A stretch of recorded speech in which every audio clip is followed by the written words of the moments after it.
trapping mechanism for the MARGE is actually threefold.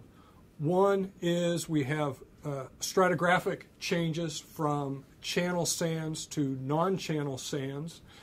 The second component is a significant reduction in overall MARGE thickness onto or lapping onto of the pre-existing paleo high which is located in the east.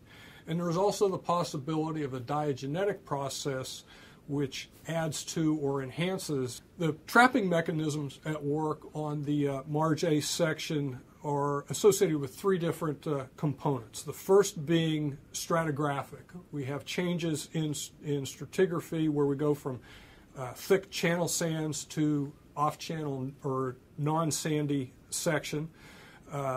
The second component is an overall decrease in sand content and MARGE thickness as the sands onlap the pre-existing paleo high. And the third component is a diagenetic scenario which enhances the sealing capability of the sands located in the east and an enhancement of porosity and permeability in the sands off structure to the west. And Charlie Brewster will discuss that process in much more detail.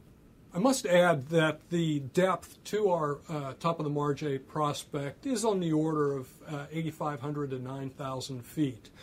We refer to it quite often as the deep prospect. By no means is it deep. It lies below any of the existing well control within the Block 632 area, but it is well within normal drilling ranges. The other component I need to point out is that the MARGE section is within geopressure. The mud weights expected at between 8,500 and 9,000 feet are on the order of 16.5 pounds per gallon.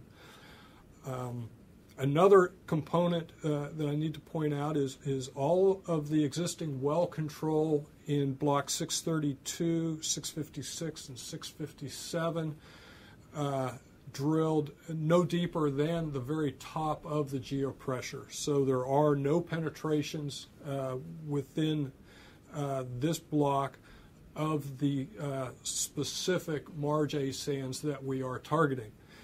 Numerous wells within Block 633 to the east have penetrated the entire MARGE section, and a few have ultimately drilled down into the underlying Seif-Davisci section.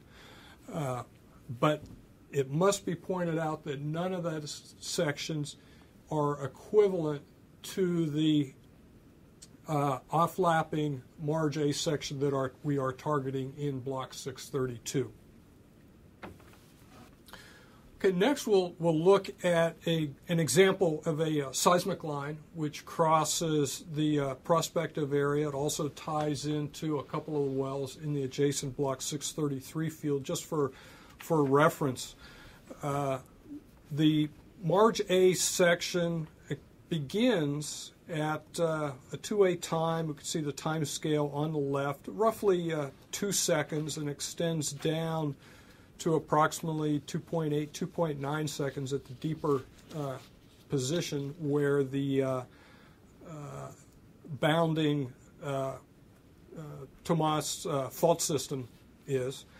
That entire interval is dominated by some high amplitude reflections that you can see in the very middle of the seismic section. It turns out that those high amplitude reflections are associated with the top of geopressure. They are not necessarily lithologic or sand shale boundaries. Beneath that top of geopressure is the within the first 200-300 milliseconds are the uppermost MARGE sands, and there is a green or an interpreted line across what we propose to be the target sands, and there are some intermediate level amplitude anomalies associated with that reflection. We also have on the seismic line posted 2 wells which were drilled in block 633. The shallowest well, the one more towards the middle, it must be noted that there are a series of thin Marge A sands at the very top of the Marge A within the normal pressured Marge A section that have some very nice, significant log and mudlog based shows. These gas sands range from 15 to 20 feet thick. There are 2 or 3 of them stacked on top of each other. Each of them have gas indicated on cores and mudlogs.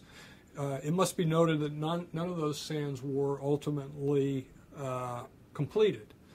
There are also several shows in several other wells in the same section in block 633. So we have hydrocarbons migrating through the Marge A and have been logged and we know are present within the normal pressured Marge A section.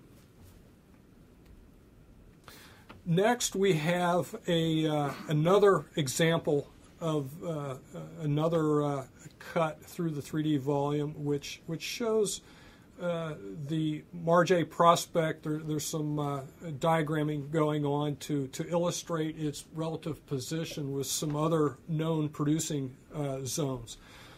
Notably, the Rob C reservoir can be seen. It's marked in yellow and it's labeled there. It's shallower at 5,600 feet. Almost immediately above our Marge A target, which is outlined in red.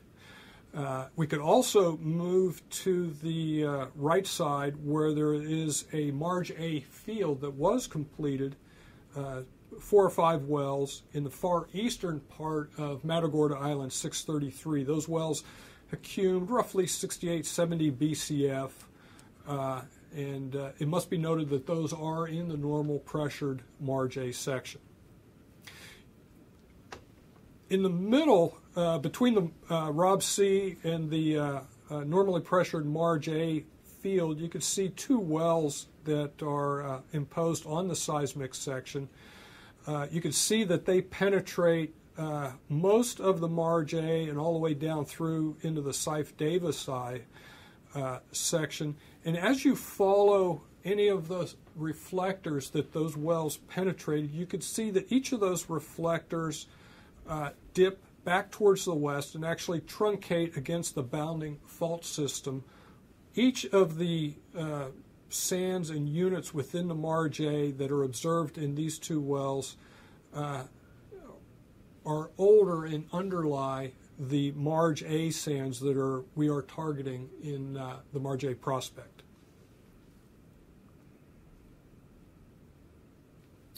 To summarize, we can look at the Matagorda Island 632 Marge A prospect EUR estimate.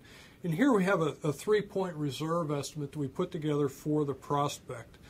The reserve reservoir properties used in this reserve estimate tie back to our Matagorda Island 519 analog, both in terms of porosity, permeability, general reservoir properties, and the recovery factors.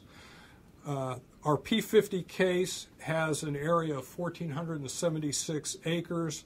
We're assuming 105 feet of net pay sand over that acreage.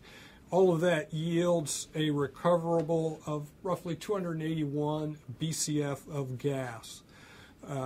By altering the area and the reservoir properties slightly, we determined that we have a low side case of 67, 68 BCF and a high side estimate all the way up to 480 BCF of potential associated with our Marge A prospect.